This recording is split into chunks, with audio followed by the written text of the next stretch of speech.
At the end of our last video, we were anchored in No Name Harbor right off Biscayne Bay. We were waiting for a weather window to cross over to the Bahamas. It's a culmination of a 5.5-year goal that we'd started. We originally heard about a thing called the Great Loop, and we thought that would be something worth pursuing. And a couple of things stood in our way. One, we'd never owned a boat. Two, anything that we'd learned in Texas on ski boats or bass boats doesn't really work well in the ICW or in salt water. Additionally, neither of us had retired, and there was this little thing called COVID that kind of popped up. So we started where you should, getting training. We set out for our first keelboat sailing class in Galveston Bay, and that was an enjoyable experience. Then we decided we wanted to kick it up a notch and also have some blue water. So we signed up for a 1-week live aboard to get the rest of our ASA certifications, including catamaran certification. With all that training under our belts, we decided it's time to buy a sail catamaran, and we made offers on a number of them. We ran into many problems. In the middle of COVID, prices were obscenely high for catamarans that needed a whole lot of work. So then we decided, let's get a power cat.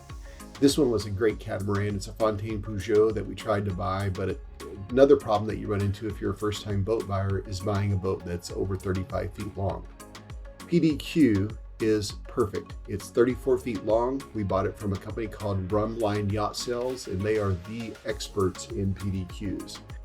After buying a boat in Stuart, Florida, we experienced a trial by fire, taking our boat from Florida all the way to Kemah, Texas.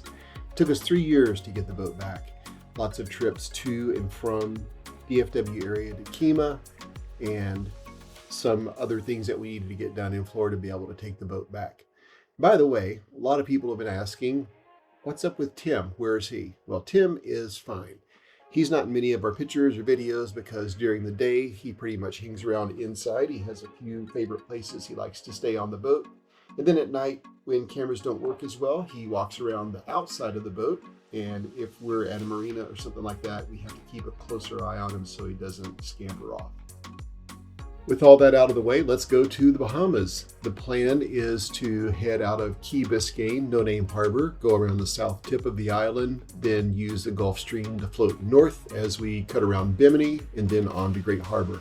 This gives us a couple of different exit points. One, if we run into some sort of problem or something like that, we can always check in, and there's a marina at Bimini. Two, the weather was perfect, so if it got dark or late at night and we just felt like stopping, we could stop at a place called Mackie Shoal.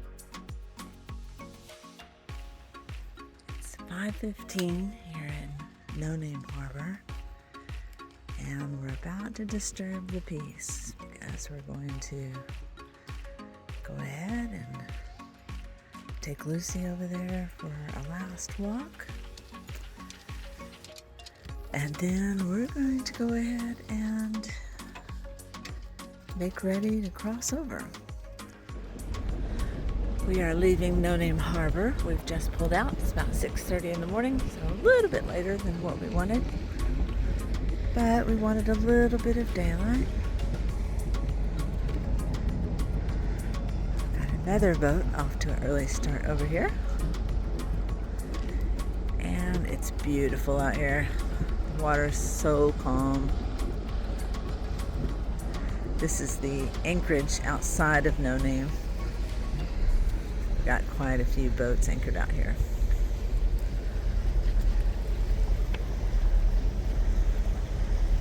Isn't that so pretty?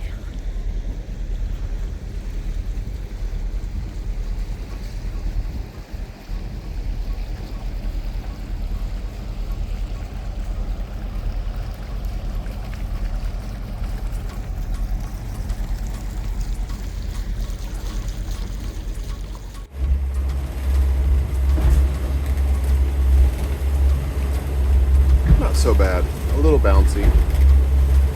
These are 3-footers on an 8-second period, but we're going into them, which makes them 3-footers like on a 3-4 second period. I see these little bumps. The occasional 4-footer comes in as well. Right now, the water temp is 71 degrees, so we are in the Gulf Stream. and the water starts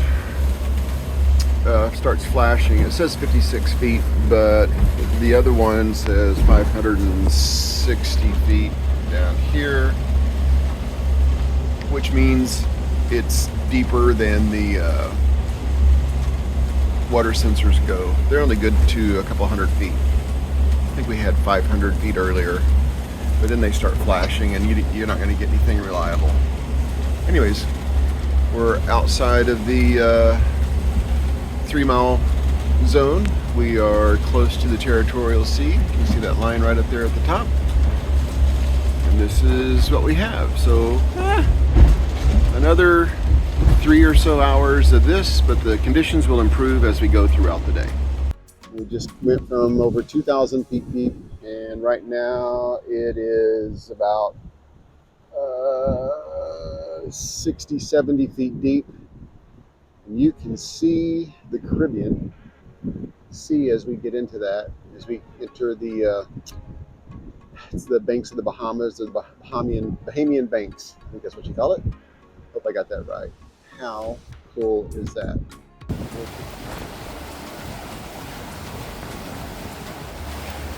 Got it. It is Wednesday, February 12th, about 5:30. And we are anchored just off of Mackie Shoal. We're in about 11 foot of water. You can actually see, down to our anchor line. It's so clear. And the water is smooth right now. It's beautiful.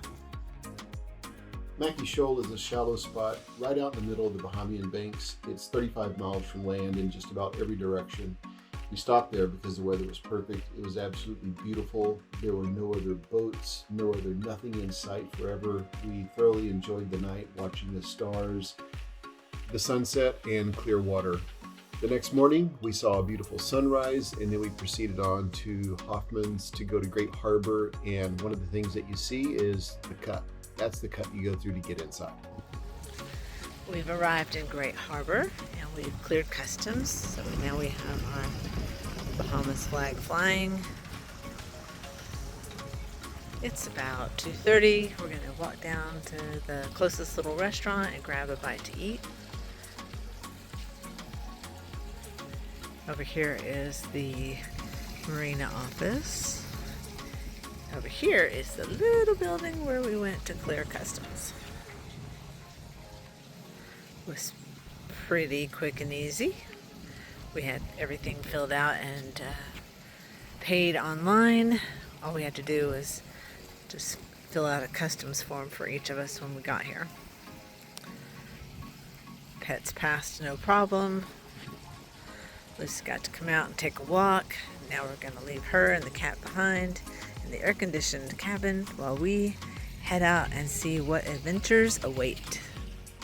Well, we made it to the Bahamas. In our next video, we'll explore the island, take a look at what happened to the old golf club on Great Harbor Key, and then we'll also head over to Hoffman's where we visit some really friendly turtles.